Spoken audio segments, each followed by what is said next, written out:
Rachel, thank you so much for joining us this afternoon. Thanks. Nice to be here.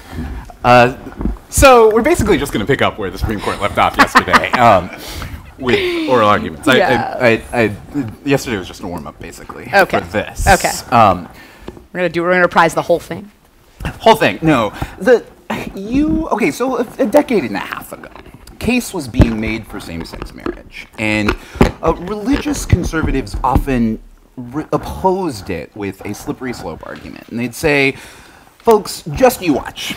Gays and lesbians won't be satisfied when they can get married. Next, they're going to insist that every pastor has to officiate their weddings, that all photographers have to take photos there. And the many same-sex marriage advocates, were saying in response, no, we just want to get married. This is just about us loving one another. We just want the freedom to be wed. Nothing more. Were they lying? Well, Lambda kicked off the marriage movement in Hawaii in 1994, so we know a lot about this. There's a really important distinction, right? I mean, I think the question of who's representing the truth accurately is an interesting one, and you'll have lots more time today to talk about it. There is nothing in this case or any other case relating to LGBT people that says that who a minister has to marry in their church, who an imam has to sanctify in their mosque. That is not what this is about, right? My rabbi gets to choose whom he marries and whom he doesn't, and that is absolutely his right. That is the sacred promise of the First Amendment. That's not what this is about. What this is about is commercial conduct. The question is, do we live in a society in which the work of everyday society is open to everybody? That's really what's at stake here. So, walking through the particulars of the case in question one more time, a gay couple walks into Jack Phillips' cake shop, Masterpiece Cake Shop in Colorado, and with a book of cakes, a book of photos, things that they want to have him custom design a cake around. And he says, I'm sorry, don't make cakes for same-sex weddings. The attorneys for Mr. Phillips and Masterpiece Cake Shop yesterday made the case that it is not about discriminating against a person, that in fact, that it is all about whether Colorado can insist that this artist has to make a cake out of sugar and flour, has to make a sculpture out of sugar and flour that expresses support for this wedding. They say it's the act of crafting the cake, that creative, expressive act that we're trying to establish. The state can't compel him to make that cake. Now, on the other hand, there's this claim of discrimination, that he's in fact just trying to discriminate against a same-sex couple. And the Alliance Defending Freedom, which argued the case in front of the Supreme Court yesterday, would say that this is not a question of the who, it's a question of the what. And why is that not? Isn't that the case? What's wrong with that argument? Right. I mean, so first of all, whether or not baking a cake is an artistic expression or a kind of expressive conduct is really beside the point, because this is about public accommodation law, which is content neutral. That means the public accommodations law doesn't tell you what you can sell. It says that whatever you sell, you have to sell it to everybody equally. And you can't discriminate against customers based on the protected classes that are enumerated in the Colorado law, right? So the Colorado law says you can't discriminate against people based on race, based on religion, based on sexual orientation, based on marital status, based on disability, right? These are all things that Colorado says in the law, and there's no asterisk next to sexual orientation, right? I mean, so that's really, that what's at stake here is that ADF would have you believe that you can just put a little asterisk next to sexual orientation and not as to everything, just as to weddings. Don't worry, that's it. But that's, I mean, there's no way to do that without gutting anti-discrimination law. But the baker in this case says, you know, it's not that I wouldn't sell this couple a wedding cake. cake. There are cakes available in the freezer. They can choose one. That's not the fact pattern. I mean, that's not what was right. That is not what was said here. That's a hypothetical as to whether the pre-made cake would be okay, but the cake he is creating with the couple in mind, or what if he didn't know it was for a gay wedding? I mean, these are all hypotheticals, and they were, entertaining yesterday. So would it be okay? It's not okay to discriminate against your customers when you're in business. But would it be okay for him to say, I can't custom design this cake with this message that you want me to have on it, but I'm happy to sell you a wedding cake that's here? First of all, that's not what's at issue here, right? What's at issue is, can you say, I don't serve gay people? Right, because again, I think what's important is to say, well, it's not that you're gay, it's that it's a cake for a gay wedding, which is a little bit like, I have nothing against Jews, I just want a tax on yarmulkes. Right? I mean, so that it's a red herring, it's a false distinction. Okay. And it keeps, I just lost my mic. Yeah. Is there a green light on your pack?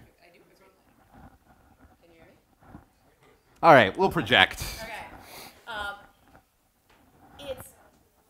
I think that what's important to keep in mind is nothing in this law tells Colorado in the law of Colorado tells the baker what kind of product he can sell, right? It just says, and it doesn't say anything about the way, right? You can make lots of decisions about how you conduct your business. You can decide whether to offer, whether people can pay with credit cards, or these days whether they can pay with cash. Yeah? All right. Thank you very much. Since my pack seems to be working for the moment, I will. Thank you. I'll stick to it. No? No? I feel like the Supreme Court, do I get more time?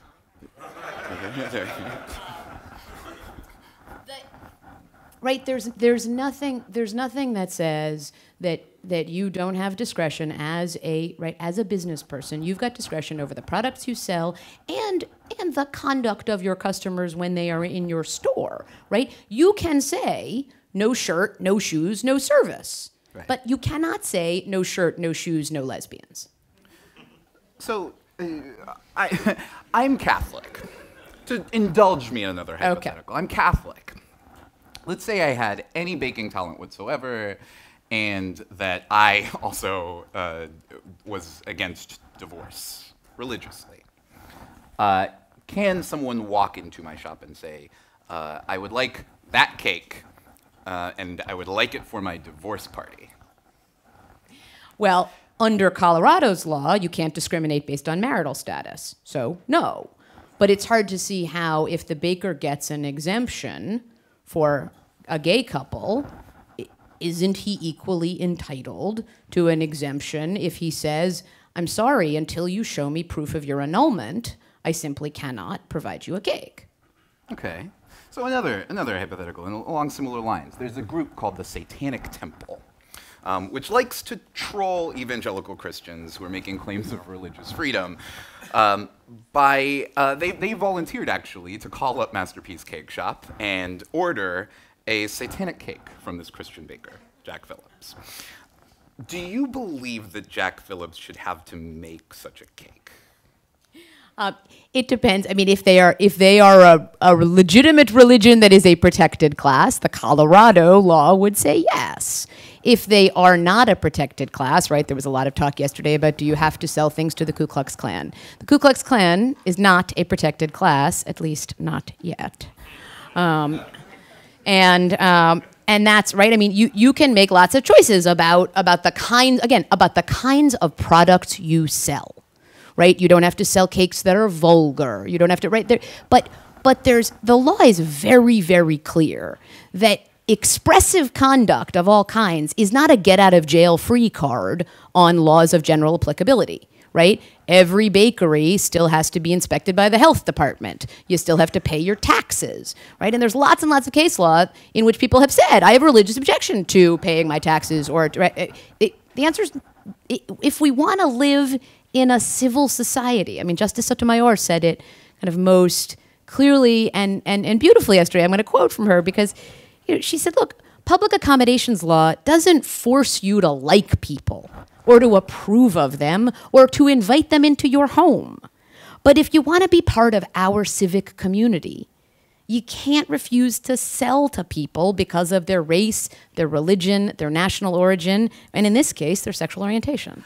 But what do you say to the baker? What do you say to the person who says, this causes me deep personal pain. I've made this cake. Let's say the cake says, with love, thanks, and support, Matt Thompson's Bakery. And the Satanic Temple has called me up and said, we want to put this cake at the front of our service. And I face the prospect of having this piece of expression that I've crafted for a very different, what I would argue is an expressive, a creative message that I've crafted for a very different purpose. I made it for a friend. And now the state is going to force me to put this cake on display in a context that I deeply How is the state with. forcing you to put the cake on display? Because if I don't, then I am going to fall afoul of the Colorado Civil Rights Commission. You have to sell the cake. What happens to it afterward is not relevant. Well, I have to make the cake. Yes. And the state's going to force me to make this cake. I think here's the question. How is this distinguishable from all of the other kinds of harms that Lambda Legal hears about from people who contact us from all over the country? Every day, our legal help desk takes calls and emails and inquiries from people who have been turned away from a doctor's office because the pediatrician says, I don't believe you're the real parents. Where's the mom and the dad? And so I'm not going to stitch up your kid because I don't believe that you actually can give parental consent. Or the childbirth class, right? These are truly cradle to grave harms. The childbirth class that says, I'm sorry, just this is, that we wouldn't be comfortable with a lesbian couple in the class. Or the funeral home, in the case that we are right now litigating in Mississippi, that turned away the deceased husband of our client. They'd been together for 40 years. And in his, the time that he was most in need, with a prepaid contract with the funeral home, when he signed the paperwork and said that his next of kin was his husband, they said, I'm sorry, we don't serve your kind here. And they literally left him with his husband's body.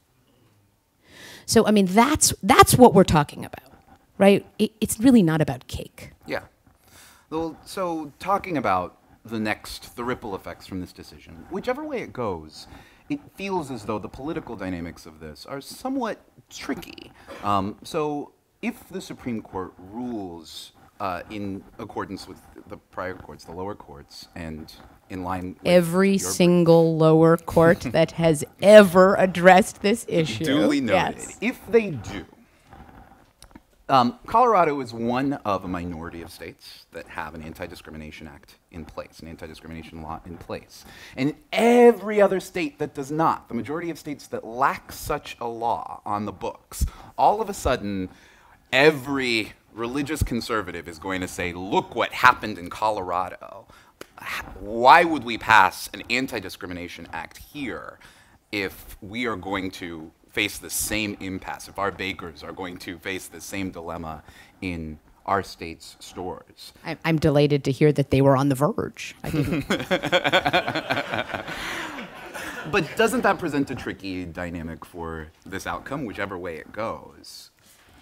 I think the tricky dynamic for the outcome is what happens when the country wakes up to find that its anti-discrimination laws have been gutted by an exemption that is limitless, right? I mean, if the Supreme Court says that if you believe that you need not treat your customers equally, you are free to discriminate against them, right? And you may discriminate against them on any basis. Again, it is impossible to see how you could carve an exception for gays only or for wedding-related services, right? I mean, Justice Kagan asked a series of very pointed questions about how would you limit this only to gays, right, and not to race or to religion or to national origin?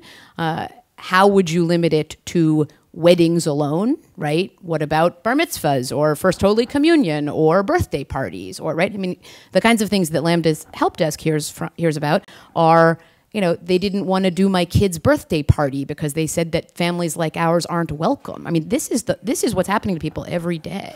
So one of the ways in which the court might prospectively rule narrowly would be to say that in general, we want to support the principle of non-discrimination, but Colorado's Civil Rights Commission went a bit too far. So one of the arguments that the petitioners made yesterday and in their briefs was that part of the commission's findings in Colorado were, among those requirements was one, to conduct comprehensive training. Jack Phillips had to was ordered to conduct comprehensive training on discrimination and non-discriminatory behavior for his employees. And they're arguing even if you deny that construction of a cake is not a speech act that should be protected, then certainly conducting training, instructing employees, saying, okay, I believe this type of thing, and maybe we can't say that in the shop, that might be limiting of freedom of speech in a perilous way. You just have to treat all your customers equally. You don't have to like them. But you have to create, what if if you're ordered to do training? Does that not go too far, perhaps?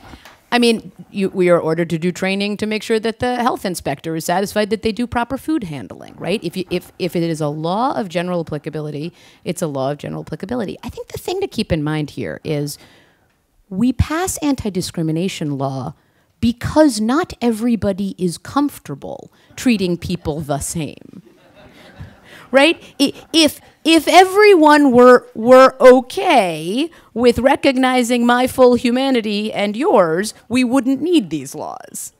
So I think that's where we are, and I think really the question is, what kind of society do we want to live in? And do we want to live in a society where every commercial transaction involves the proprietor's judgment about your life and how you live it, or do we want to live in a civic community, as Justice Sotomayor said, where we all participate. We might have private thoughts about one another, but we don't let them, we don't let those things infringe on how we treat one another in the marketplace. I have so many more questions for you, Rachel. I'm going to take the prerogative to ask one more, but I'd like to take a couple from the audience. And of course, I'm staring you down, and if the question lasts 30 seconds and is actually a speech, then we are all going to give you side eye. All of us. All of us. Where's the...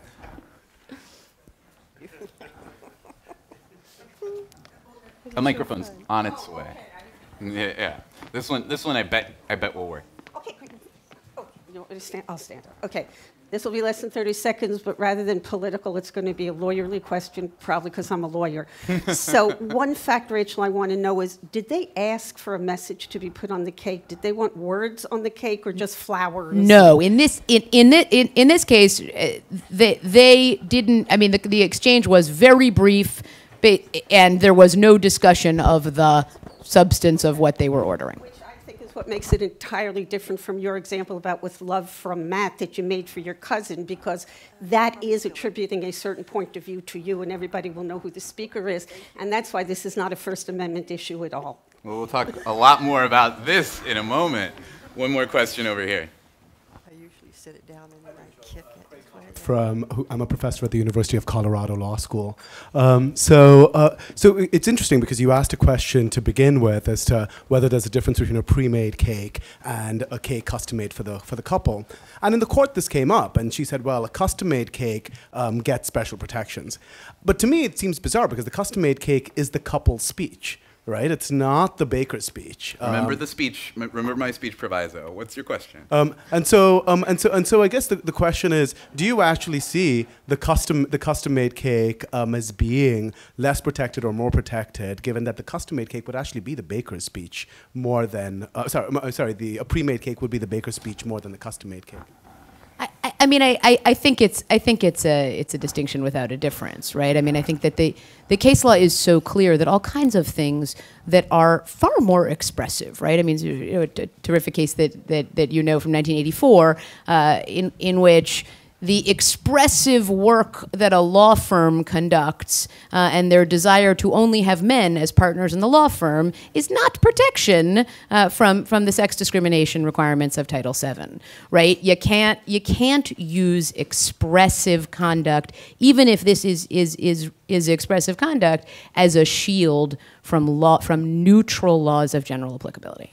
So Rachel, one more question for you. Our friends on the other side of this argument will get the last word, so I'd like to ask you, what would you like to ask our friends from the Alliance Defending Freedom, if you had one question? Since yesterday, neither their attorney nor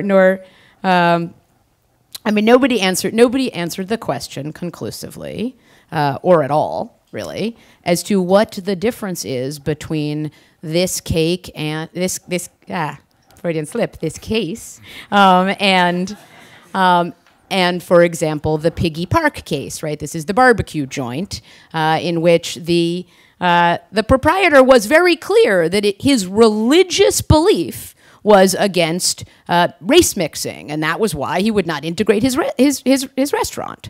And the Supreme Court was utterly dismissive of that at a time when that was not an unheard of argument. I mean, they could understand the context in which he was making that argument, and he was this was a devoted white supremacist his entire life. Died in 2014, never having apparently changed his views. He said, right, this was his religious belief. And they said, nothing doing. You still have to follow the law. So how is this different than that? Thank you very much, Rachel Tiven.